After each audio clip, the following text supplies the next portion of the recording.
Hi everyone, welcome to the Fitness Business Advice Podcast.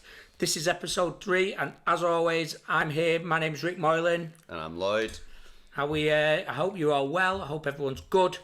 And thank you for tuning in to us and listening to us.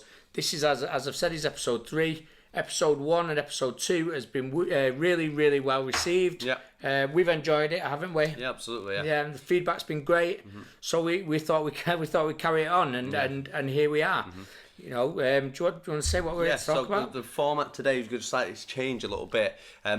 Because what we didn't do last time is bore you so much with our lifetime, essentially, our life stories. And we're not going to go into that too much today either, but what we are going to do today is tackle some of the questions that we are going to put to each other throughout. And as we start to have guests on, we've got some big names in the industry coming on and the sort of thing that we're going to talk to them about. And what we're doing is talking specifically about the business advice that people in the fitness industry have received or give or anything like that, anything around business advice really. So that's why we called it that, and that's what we're going to do today.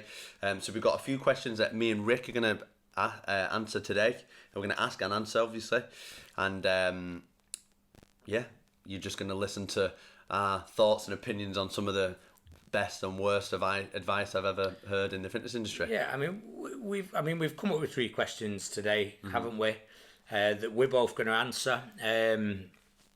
The whole thing is to give advice, but also to maybe debunk a few myths and a few things that the industry, these industry myths, isn't there, that are out there, industry trends, but then also try and give you some real life experiences from our successes, but also some of the howlers we've made along the way as well. Absolutely. That's why we do what we do. We help coaches now try not to make the mistakes that we have made repeatedly sometimes, or huge mistakes that we've made. That's the business that we're in, trying to help people avoid making some of the shittier mistakes that we've made, as well as learning a little bit quicker some of the things that it's taken us a long time to learn.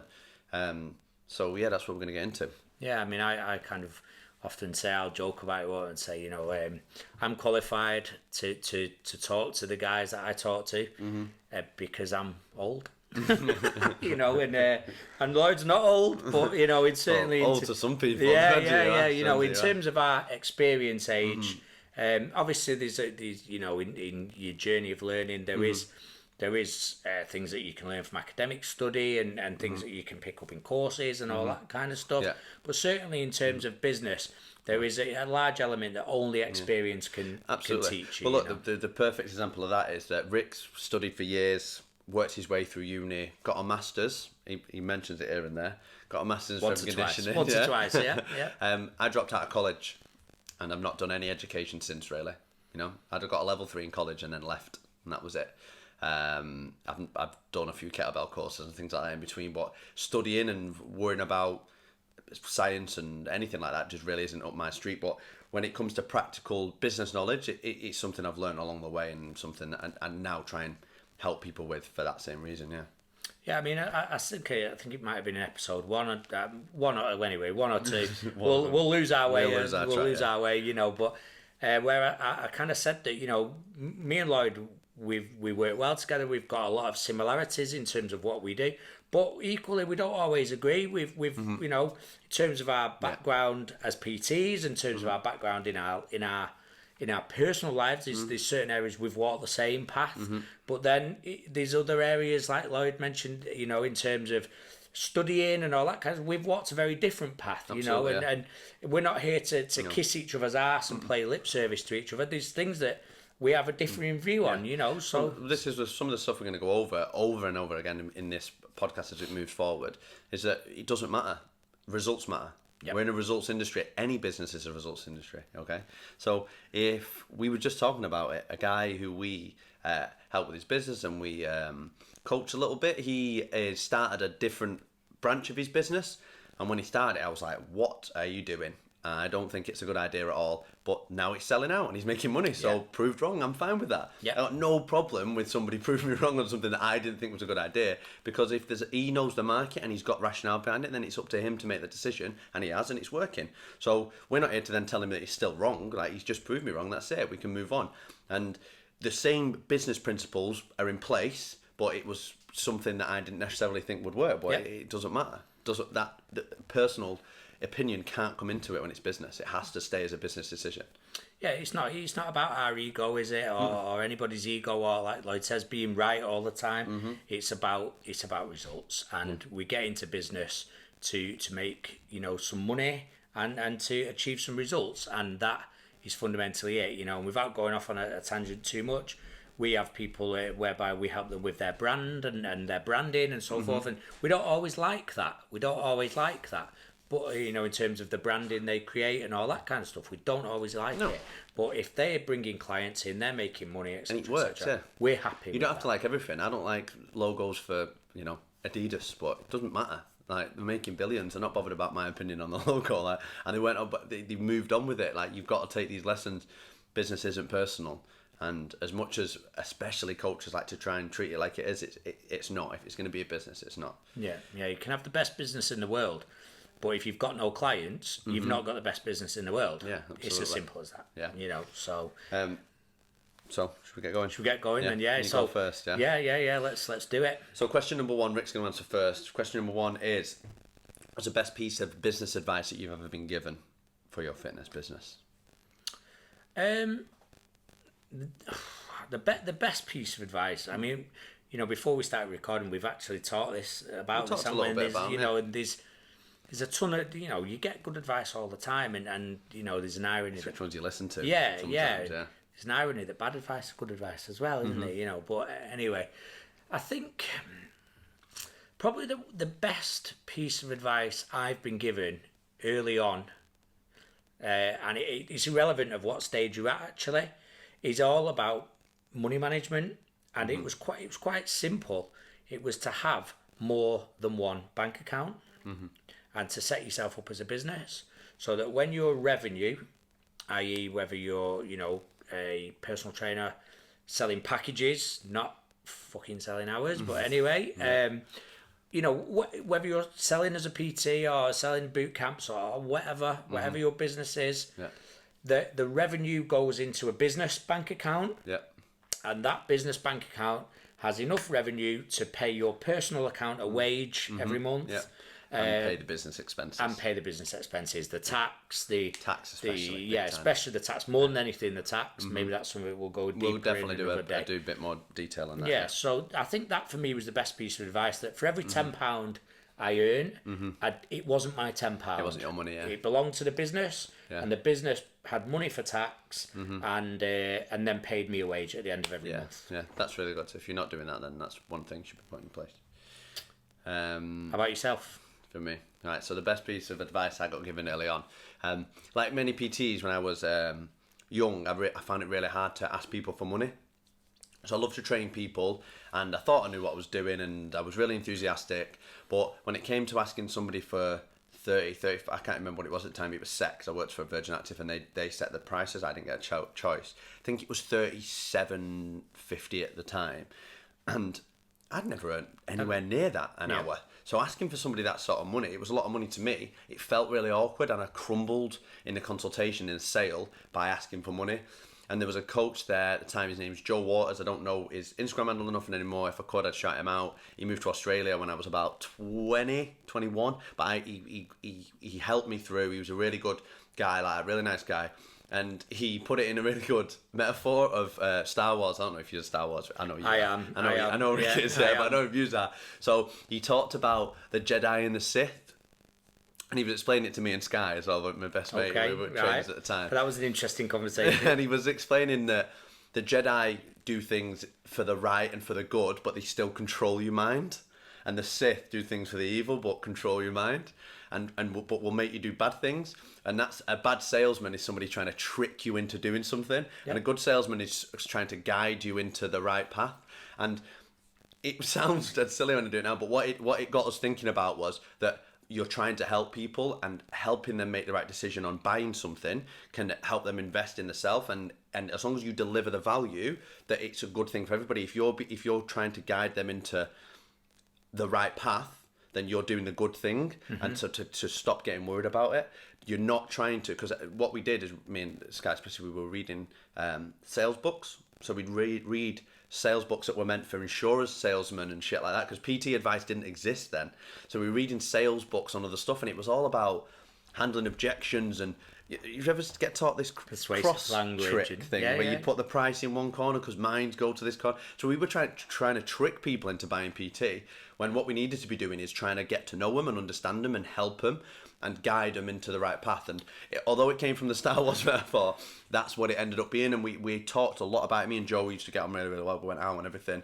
Good guy. And that started that whole process for me. And so that started me being able to sell just by being nice to people and trying to speak to people on a personal level. Right intentions. Yeah. Absolutely. That's what it was about. But it was a Jedi and Sith thing. That works for me. That works for me. Yeah. We talk about values and integrity and all that kind of stuff. And again, that's maybe stuff we'll get into a little bit further. But we're not a massive fan of persuasive language and persuasive sales scripts and all that kind of stuff. Well, the stuff that we covered last time negates all of that. Yeah. If you've designed a product for your ideal client, they want it, you want to sell it to them, there shouldn't be no need to persuade them to do it. Or even at a higher level, if they can afford it, they can get more. But if they can't, they can still get the result and you can still get your value. So there's no need for that if you're selling the right product. That is what we talked about in the last few episodes. But that was the best one I got. And it taught me early that I could sell PT, and it opened my eyes a little bit. Great. Question 2. That's one. Question 2, we are on. Oh, it's a good one. So if you could go back in time and you could meet your own old self and you were a fitness instructor about to be a PT. That long ago. Like a fucking TARDIS. I don't think my hair was ever as good as yours, but you know. Well, I was going to address it, like, if you're watching the videos and not listening, you'll see that my hair's slightly a bit different. I cut the whole thing off. I had a big afro, but it was a lockdown dream. It was too much to handle. I was saying this to girls, a few girls in the gym were saying, "Oh, where's your hair gone?" I was like, "I don't know how you handle it. Shave it off. It's well better." Like, I can't be arsed. See, having a bald head has its advantages, doesn't it? You know, eggshell blonde, as I like to say. So, look, if you go back in time and you could get Rick being a fitness instructor, just about to be a PT, about to go into the world being self-employed, what advice would you give yourself? I would, again, linking back to our last 2 episodes, certainly episode 1, I would build a real business rather than just selling hours. Yeah. I knew no differently. I wasn't taught to do things any differently. And my measure of success and my measure of the strength, success, whatever word you want to put on it, of my business was how many hours I sold that week. That's what people still like that. Yeah. That's what everybody's was at the time. Yeah. When you were the best PT, you sold the most. That's right. Obviously, we know that doesn't really matter. But that was how I was taught. That was how I taught a lot of people under who I was coaching and mentoring for a period of time in my life. You know, I didn't know any better. My first target was hit 20 hours. Yeah, and the golden grail of 30 hours, a week was meant you were an absolute PT ninja. You know? And if any of you have ever done 30 hours a week, a PT a week, you know it's no fucking walk in the park. You think it's going to be a right easy job for loads of dough, and a bit of a nightmare if you ask me. I'm not doing 30 hours PT ever again. Yeah, and you know, and I've done more, and we know some of our friends and peers in the industry who do even more than that, and you know, and so for me, you know, if I had my time again, I would have learned more about what a real business really is. Yeah. I perhaps would have structured my charges and my packages differently. I would have been able to service more people rather than a small group, which I won't go into the next question. We'll get onto. Yeah, we'll get into that in a minute. But so that's what I would have done differently. I would have, you know, I would have been able to serve more people and build a real strong business rather than what looked like a business but was essentially a job that sold hours. And flimsy on it. Yeah, with no holiday pay and no bonuses. Yeah, so that's what I do. Yeah. What about you?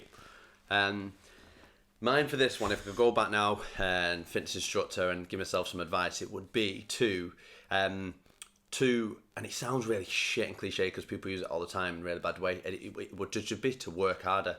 So when I was 19, when I first started PTing, 20 maybe, I was a lazy, egotistical stoner, essentially. So I didn't get up early because we said we'd be truthful, didn't we? Yeah, that was true. Yeah. So I used to smoke weed in the night, so I wouldn't get up in the morning. Then when I did get to work, more often than not, I was more asked about the lads and speaking to a couple of girls. I actually met my wife there, but that's a completely different story. And whatever else bullshit a 19-year-old prick was bothered about, and I wasn't bothered about working to earn loads of money. When the penny dropped, a few years later, and I worked it out, and I tell you the numbers. I used to get up at 10 o'clock in the morning, right? Because I was a waster. When I started getting up at 6 instead of 10, 4 hours a day, I earned £1,200 a month more working at those hours. And I was like, hang on a minute, what just happened there? And I figured it out over time. But if I could have just put some real time in, and overall, it's taking yourself seriously as a business, respecting yourself, respecting your own time, putting the work in. What I could have built if I'd worked early, worked late, on select times, I could have still gone out on the weekends, like at balance, and worked at a real business and worked at a real structure, and not thought that it was all about personality. I thought that my clients, I could trust them because we were mates, and that they could trust me, and I'd be late and it'd be fine, and all this bullshit stuff that you do. But it's all about working hard, and people throw it around now, don't they? Work hard and hustle and grind, but it don't mean shit if you just post it on Instagram. You got to get up early, and you got to then put the work in. You got to be doing the things that you don't like to do. The shit stuff. People don't like chasing leads, cold calling, cold texting, chasing up that guy that said he was going to sign up. You brush it off because you've got something better, so you've got to train arms that day. Fuck that. Get in, graft, work hard, set your business up properly, build a real strong foundation for your business, and it'll last for ages. All that work can be done in a really short time if you work really hard. And what I did was fuck it off for ages, and it was fun at the time, but then I had to build a business again. When I left that place, I left with this really shitty, flimsy business full of clients that didn't really attach to me. So when I moved to another gym, I had to start again, and it's a nightmare. You've got to understand that. I think this is important, isn't it? Is that nobody owes you anything in this world, and whether that's PT or any other business, nobody owes you a thing, do they? And everything, we're, I think, very, very similar. We're from very similar ilk. We're from very working class families. Our parents have worked hard for anything and everything they've got or not got. And when you understand that, you can have talent, or you can have qualifications, or you can have any one of a number of things. They've got to be backed up by hard work as well. Absolutely. Yeah. So, final question. This is my favourite one. What's the worst piece of advice that you've ever heard given to a PT? So obviously we've worked in a lot of gyms with lots of coaches, and what I talked about, what Joe did for me before, he took me in under his wing and gave me a bit of advice to try and help me. But it doesn't always go that well, which is why you've got to reach out and find the right person and take the right advice. But there is a lot of shit advice going around, and that's what we're going to talk about. What's the worst you've ever heard? I mean, there's been all sorts about courses, about getting letters after your name and investing in your development and your spirituality and all this kind of shit. And that, I'm not saying that shit by the way. It can work, but time and a place. But the right time. There's been all sorts of horror stories, horror shows. Investing in certain schemes, let's say certain products. That are multi-level marketing, all those kind of things. That was big for a while. Get rich quick. You name it. We've kind of, I've kind of heard it all. Kind of been there with it all, really, and fell foul to a couple of things as well. I add, again, not perfect. Got sucked into a couple of things. However, I think at basic level, and I think we're definitely in terms of this podcast going to speak to people at a varying level in terms of their experience. So business owners, who've got staff, who've got premises, all that kind of stuff, right through to absolute beginners. But for the purpose of this, I think it's appropriate for a beginner. And again, it was based all around this holy grail of selling hours. And what I was told, I'd started to sell a few hours. I'd got a few clients and all that kind of stuff, and was starting to do okay.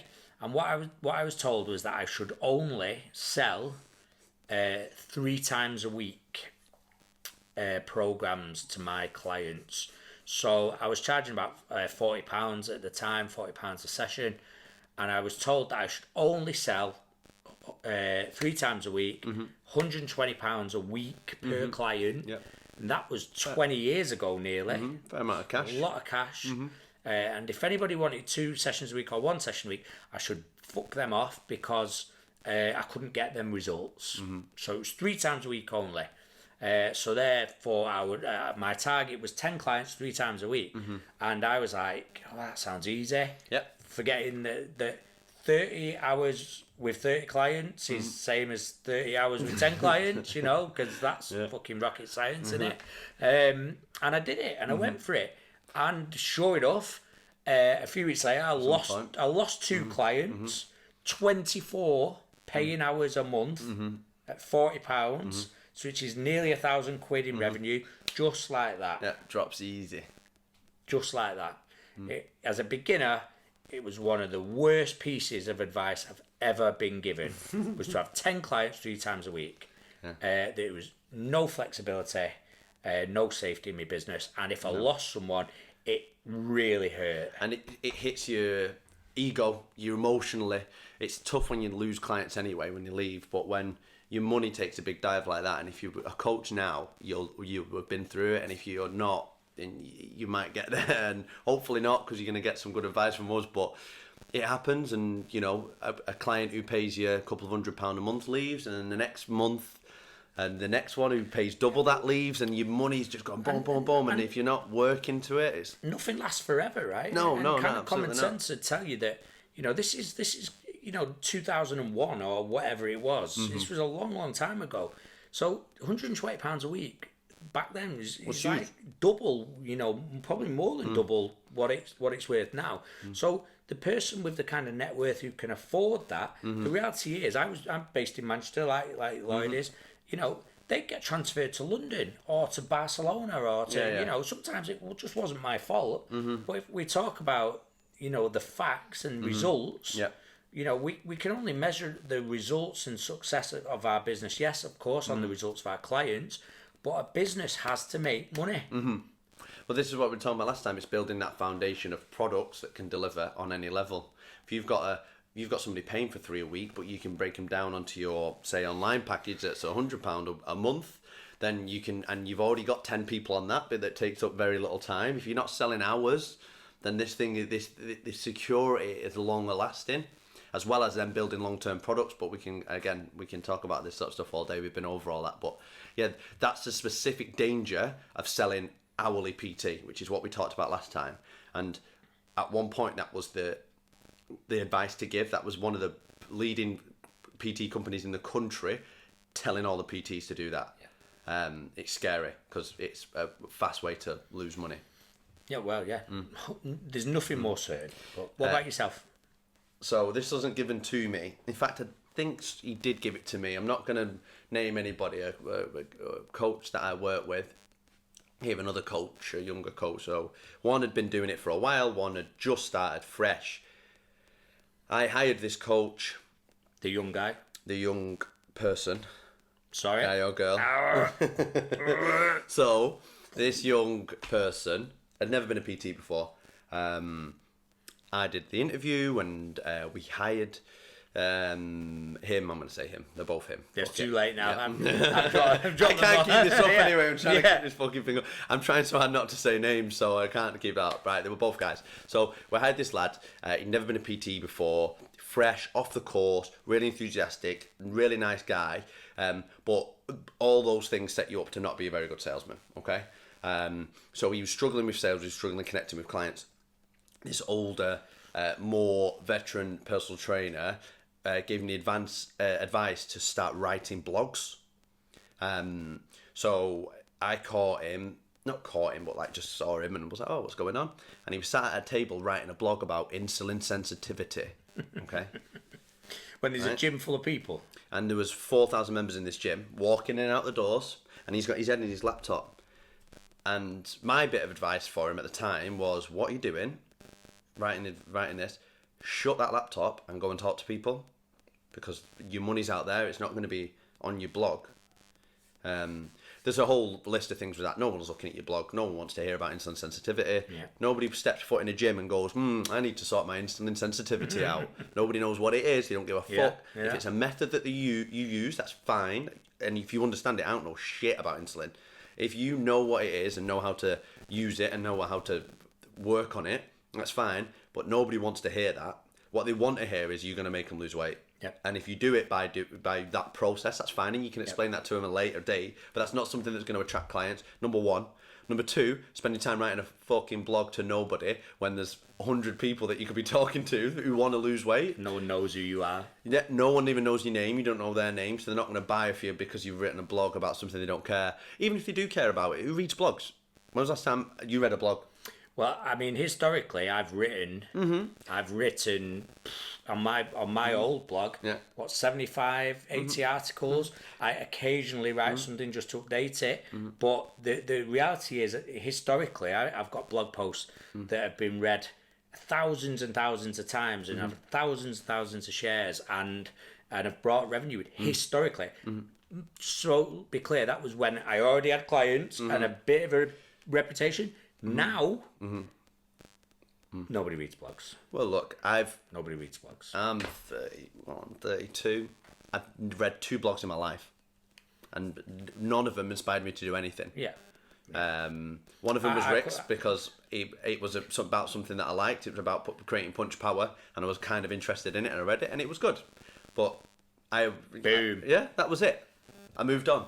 I didn't go and buy a £150 fucking boxing lesson with him because not that it worked like that. But the example is spending your time doing things that will affect your business in a positive way. Results that will deliver results and being efficient with how you manage your time. And for this trainer to tell a brand new trainer that it would be a good idea for him to write a blog, never mind what it was on, rather than what you should be doing as focusing on meeting people, connecting with your ideal clients, talking to people in the gym. If you're in a commercial gym, you have an ideal client and you don't know all of those ideal clients' names, you're doing it wrong. Yep. Step 1, learn all their names, make sure they know yours, make sure they know what you do. And we always say, don't we, it's a bit of an adage that, it's common saying, there's no growth in comfort. Well, the comfort zone is to sit on your laptop and write a blog about a subject no one cares about that no one will read. Well, that you don't even know about. Yeah. If you've not done a 7-year uni course, don't talk about the hormones. Generally. Look, I know. This is something that me and him differ about. I don't care about educating people. I just want to get people the results as quickly as possible, have a bit of a laugh, and move on. I'm not asked about anything else. So it's coming across really brash, but I'm not saying you shouldn't ever write blogs. I'm not saying you shouldn't know about those things. What I'm talking about is delivering results to your clients and money to your business. Correct. The more you know about hormones doesn't mean the more money you earn. Correct. It does not work if you cannot translate it. Because I've seen many people try talking about cell permeability on the gym floor. My God, I'm not going to say his name either. Yeah. Who gives a fuck? No one cares. Nobody cares. What they want is bigger arms. Yeah. What they want is lose a bit of fat. That's fine. 6-pack. Yeah. Eat less cake. Yeah. That's the process they need to know is why you are giving them the program. And yes, you can educate them within that, but they do not want to buy that in itself. They don't want the process. They want the result. They want the outcome. Yeah. So this bit of advice was to just to shit out, basically, just to do nothing. To avoid doing the tough stuff, which is going and speaking to people. Evidently, it was the advice what this coach followed himself and fell into, and he had a terrible business. But as a young coach, it's very hard to understand that. But yeah, he actually told him to write a blog instead of just telling him. I went on a rant because it really annoys me. All right. Did it piss you off a bit? Yeah. It annoys me that the people, because I fell for stuff like that. I listen to people like that. It's really frustrating. Not me, by the way. I've never told you anything like that. No, absolutely not.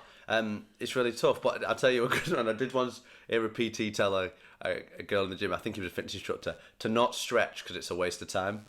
Brilliant. Thanks for that. Great one. She asked him for a stretch. My arms were I can't remember. I think it was her arms. My arms were can you show me a stretch? She said, don't bother. It's a waste of time. Waste of time. Yeah. I mean, maybe we'll do one in another day about PTs who when they go and do a kettlebell course on the weekend and everyone's doing kettlebells a week after. That was me. Got 30 clients doing kettlebells or whatever. But you know, we'll go off on one. But I think we'll wrap it up for today. I think they're the three, you know, key questions I've answered. They're the three key questions that Lloyd's answered. If there is, I mean, we've had some good feedback, and we'd welcome, you know, your feedback for the coaches that are out there. I would welcome your constructive feedback as well, and obviously if it's a load of rubbish we'll just ignore it, but there you go. So but you know, if there are questions that you want answering, if you've got your you know, you've got your answers to those three questions, or you've got even more questions, get in touch with us, and we'll discuss it. We're happy to talk about anything, answer your questions, discuss maybe something that you've been given. What advice would you give in this specific situations? We're fine with talking about absolutely anything. In fact, as you can tell, the more we get to talk about, the better. So just whatever you've got. Email address will be in the episode description. Yeah, the description. But if you just listen to it, it is fitnessbusinessadvice@gmail.com. Really easy. Get anything you want into that. We'll get it, we'll see it, and we'll discuss it on the episodes. Great. And if you are a coach and you like to talk half as much as we do, you want to come on board and jump on an episode, give us a shout as well. Yeah, sounds good.